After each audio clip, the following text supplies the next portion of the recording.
Fala aí pessoal, tudo bem?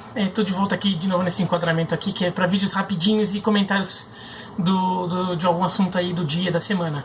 Vim falar um pouco da morte do Coutinho. Na verdade não vou nem falar tanto quanto quem é ele, né? Acho que muita gente acabou publicando matérias, vídeos falando sobre o Coutinho. Vou deixar o link de alguns aqui na descrição, como eu sempre deixo, né? Sempre lembrando, sempre deixo na descrição do canal, do vídeo, links de referência para quem quiser ver ou ouvir ou ler mais coisas. Então vou deixar alguns textos aí sobre o Coutinho, contando um pouco o que é ele, né? Mas assim, o que eu ia falar aqui rapidinho é quase que um clamor, assim. A gente está num momento em que vários jogadores, vários personagens que ajudaram a construir a grandeza do futebol brasileiro estão morrendo, né? Pela idade, que são natural, né?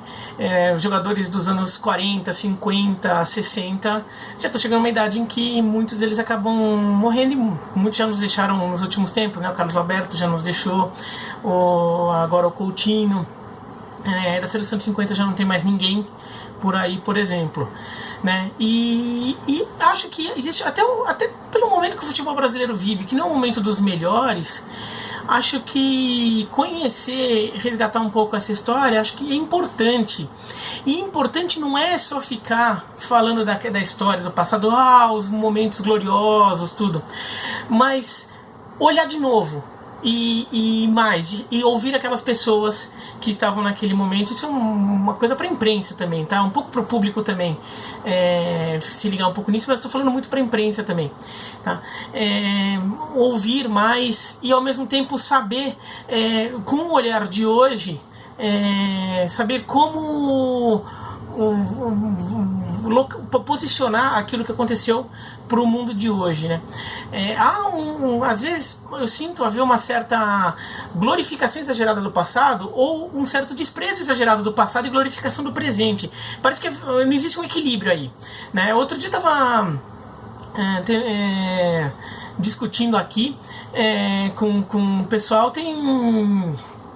Tem gente, por exemplo, que despreza tudo que o Pelé fez, entendeu? E eu não tô nem querendo dizer se o Pelé é melhor ou pior que o Maradona, que o Messi, que o Cristiano Ronaldo, ou sei lá, que qualquer um aí. A questão é saber interpretar aquilo e posicionar aquilo na sua ideia. Tive uma conversa bem legal até com um leitor, por exemplo, que preferia o Messi ao Pelé. E ele deu argumentos bons, falando que o futebol de hoje é diferente, o futebol de hoje tem menos espaço, muito mais marcação, né? Então o jogador tem que pensar muito mais rápido, é muito mais difícil. E eu contra-argumentei falando, bom, mas naquela época não existia medicina esportiva, naquela época o calendário era muito pior, o conforto das viagens era muito pior, então os jogadores não repousavam adequadamente, a qualidade do equipamento de jogo, bola, camisa, tudo era tudo pior. E ele concordou com os meus argumentos. Ele não necessariamente mudou de ideia, mas ele acho que foi uma conversa legal das duas partes, que assim, ajudou a enriquecer esse debate, pelo menos da minha parte e da parte desse leitor, né? E desse leitor ou espectador inscrito do canal, né? Então acho que isso é uma coisa necessária e nem sempre acontece. Eu acho que quando eu vejo na imprensa, por exemplo, se falar do passado, muitas vezes ainda é com aquele olhar muito romântico dos anos 50, e em que até a forma de atuar da imprensa era um pouco diferente. Então realmente tem muita coisa romanceada e tem muita coisa que é de orelhada e que não é tão clara assim, como essa ideia de que antigamente Maracanã sempre lotava. E não é verdade. A média de público do Campeonato Carioca dos anos 50, 60 não é muito diferente da média de público dos anos 90, né? Então assim, o Maracanã lotava nos grandes clássicos, como sempre lotou, quer dizer, não vem mais lotando, mas como lotava até outro dia, e nos jogos contra Madureira, Bom Sucesso, São Cristóvão, Campo Grande, o público era pequeno, né? Então isso sempre aconteceu. Então assim, existe uma glorificação, assim, porque o fulano de tal jogava bem sempre. Não jogava bem sempre, todo jogador joga mal, tem seus dias de jogar mal, isso em qualquer momento da história. Pegar o Friedenreich lá nos anos 20, 30, o Leônidas nos anos 30, 40, pegar o Pelé, jogava mal, às vezes. E o Messi joga mal. O Cristiano Ronaldo joga mal. Assim, todo mundo joga mal. Assim, então também existe uma glorificação. Por outro lado, às vezes eu não às vezes também o presente parece que também, só porque havia uma glorificação no passado, às vezes parece ter um desprezo do passado, como se tudo que falasse lá tudo fosse mentira ou exagero. E não, na verdade tem um meio termo aí. Então, tem bons pesquisadores de futebol, da história do futebol brasileiro, tem muita história ali sendo contada que ajuda a entender um contexto da época, mas nem sempre eu vejo essas histórias chegarem adequadamente à grande imprensa, a ponto de as pessoas poderem entender. Ou ainda chega aquela visão muito romanceada e sem muita base muito na memória, tudo, base em alguns relatos que eram mais romanceados, que é uma característica da imprensa da época, né? Naquele momento histórico isso era muito legal. Então, o momento de hoje talvez pedisse uma interpretação diferente para que as pessoas de hoje, que têm o olhar de hoje, entendessem um pouco o que é aquilo tudo, tá? E acho que seria muito legal se as pessoas de hoje, os jovens, conseguissem ter acesso às informações de lá e conseguissem, de repente, até chegar com ela um pouco filtrada dentro de um olhar um pouco mais objetivo para entender e valorizar aquilo. O Coutinho é um exemplo. Se você pegar por número jogos na seleção brasileira, sei lá o que, vai ter muito pouco. Então, assim, será que ele era tão bom assim? Será que ele só não jogava bem porque o Pelé estava do lado dele?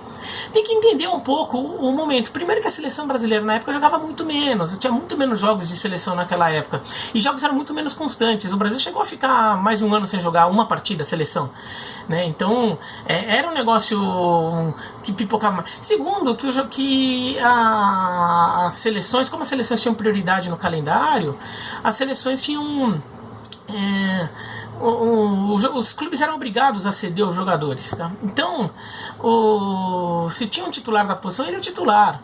Não tinha muito essa de, não, hoje eu vou testar o fulano, vou testar o Beltrano. Amistosos eram levados muito a sério. Então você não tinha essa de, não, fazer um teste meio aleatório ali num amistosinho lá contra o Panamá. Não, amistoso era sério. Então você botava o time principal. Então se o cara não é o titular da seleção, ele vai ter poucas oportunidades de jogar. Hoje não, hoje todo mundo acaba jogando, porque tem muito jogo, e tem muito jogo que é descartável, como um teste, né, como esses amistosos de hoje que são vistos de forma diferente, né? Então o Coutinho foi um jogador espetacular, um jogador muito importante para a história. Ele tinha uma média de gols absurda, 0,8 gols de média com a camisa do Santos. Isso é uma média que não pode ser expressada em nenhum momento. Mas naquela época a marcação era mais fraca. A média de gols naquela época era mais alta do que a de hoje, mas ela não é tão diferente assim do que, por exemplo, a média do Campeonato Espanhol de hoje. O Campeonato Brasileiro é um campeonato que anda muito defensivista. O futebol brasileiro como um todo anda muito defensivista e as médias de gols estão baixas. Mas o futebol mundial está numa fase bem ofensiva, né? Então uma média de gol 0,8 por jogo é bem alta, é muito alta, independentemente do contexto, sabe? Então isso tem que ser considerado, e assim, e é legal entender um pouco. Então eu tenho algumas sugestõezinhas assim, muito pro torcedor do Santos. O torcedor do Santos vai querer mais, mas assim, para todo mundo, tá? Porque assim, a história desse Santos merece ser conhecida por todo mundo que gosta de futebol brasileiro, tá? Primeiro esse aqui, o livro Almanaque do Santos, do Guilherme Nascimento, que na verdade conta é um livro que tem todos os jogos do Santos, com todas as escalações, tudo. O departamento de história do Santos é muito bom, tá? O departamento de história, já tive que consultá-los algumas vezes aí para trabalho, fazendo matérias. Eles são muito bons e tem muita coisa registrada lá. E esse livro aí tem um resumão aqui, então para pegar um pouco tudo que o Santos fez aí. Esse livro vai até 2012, tá? É a primeira edição, a edição que eu tenho.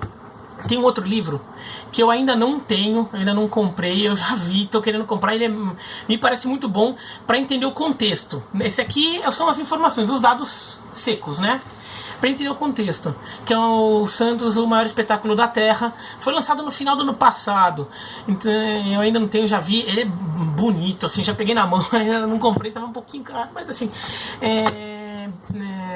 muito bem acabado, e ajuda a entender o contexto do que representava o Santos naquela época, nos anos 60. O que era aquele Santos? Como que o mundo via aquele Santos? Que era um time global, era um clube global que todo mundo conhecia, todo mundo queria ver, como hoje a gente quer ver o Real Madrid, o Barcelona, o Manchester United, e as pessoas queriam ver o Santos. Então ajuda a entender um pouco como que era o zoom de onde o Santos ia, tudo, entender a grandiosidade daquele time. E era time em que o Coutinho era uma das grandes figuras ali, claro, abaixo do Pelé e do Pepe, por exemplo, mas era uma das grandes figuras, tá? E uma outra coisa que eu sugerir para quem não quer ler, para quem não quer gastar tanto dinheiro, mas para quem é da Baixada Santista ou de uma região próxima da Baixada, como aqui da Grande São Paulo, do ABC, ou tiver indo por Santos, for para Santos por algum motivo, tudo, vá ao Memorial do Santos, vai ao Museu do Santos, fica na Vila Belmiro, não vai dar para ir na hora do jogo, mas vai ao Museu do Santos, lá tem muito material para se entender o que era o Santos dos anos 60, o Santos em que o Coutinho estava inserido, tá? Então é um museu imperdível, tá? Acho que é um dos museus mais legais de futebol que aqui tem no Brasil. Eu acho tão legal quanto o Museu do Futebol, que tem aqui no Pacaembu, no estádio do Pacaembu em São Paulo, tá? Porque lá tem muita peça, tem muita peça histórica. Então tem camisa que foi usada, sei lá quando, tem as flâmulas, tem os pôsteres dos jogos, de quando o Santos excursionava. Então tem muita peça ali, você consegue visualizar bem, assim, o que era o Santos dos anos 60, o Santos do Coutinho, tá? Então, assim, é um dos maiores times de todos os tempos, times de clubes de todos os tempos. Acho que eu nem vou te dizer, é o maior de todos os tempos, o maior time de clube, mas acho que está num grupo ali, junto com o Ajax do Cruyff, com o Milan do Arrigo Sacchi, do Gullit e do Van Basten, com o Barcelona do Guardiola e do Messi, com o Real Madrid do Di Stéfano. Tem um grupo ali de clubes ali que montaram em algum momento times históricos que talvez esteja entre os maiores da história, e o Santos do Pelé, do Coutinho, do Pepe certamente é um deles, tá? Então acho que é importante conhecer essa história, porque essas pessoas estão nos deixando, e é importante valorizar quem vai atrás delas, né? Eu acho que, e quem vai atrás delas até tendo um olhar objetivo, um olhar até um pouco mais moderno sobre a história, não é simplesmente republicando com relatos românticos, né? Tem muita coisa boa aí. Acho que um cara que é sensacional, que é o PVC. O PVC acho que é o principal aí, porque assim, ele tem esse olhar moderno para a história, ele adora, respeita, é apaixonado pela história do futebol, mas ele gosta de dar um olhar de um jornalismo mais moderno, factual, ajuda a entender o contexto de muitas coisas, mesmo que seja para contestá-las, tá? Mas é isso, então, só queria deixar um pouco mais esse recado aí, pegando o gancho da morte do Coutinho, que é uma perda terrível assim para o futebol brasileiro, e uma grande figura, mesmo não tendo sido campeão do mundo pela seleção brasileira, tudo, e isso não é o medidor, tá? Isso não é o medidor do que foi o Coutinho e do que ele representou para o Santos e para o futebol brasileiro, até porque aquele Santos representou muito para o futebol brasileiro. Então é isso, então um abraço, e assim, acho que claro que falei mais para santistas, mas não é só para santista não, é para todo mundo, tá? Aquele Santos merece ser respeitado por todo mundo. E é isso, então, gostou do vídeo, concordou também, discordou, comente, se inscreva no canal. Se você também gostou de algum livro, sei lá o que quer dar dica, dá aí embaixo também, tá? E é isso, então, até mais.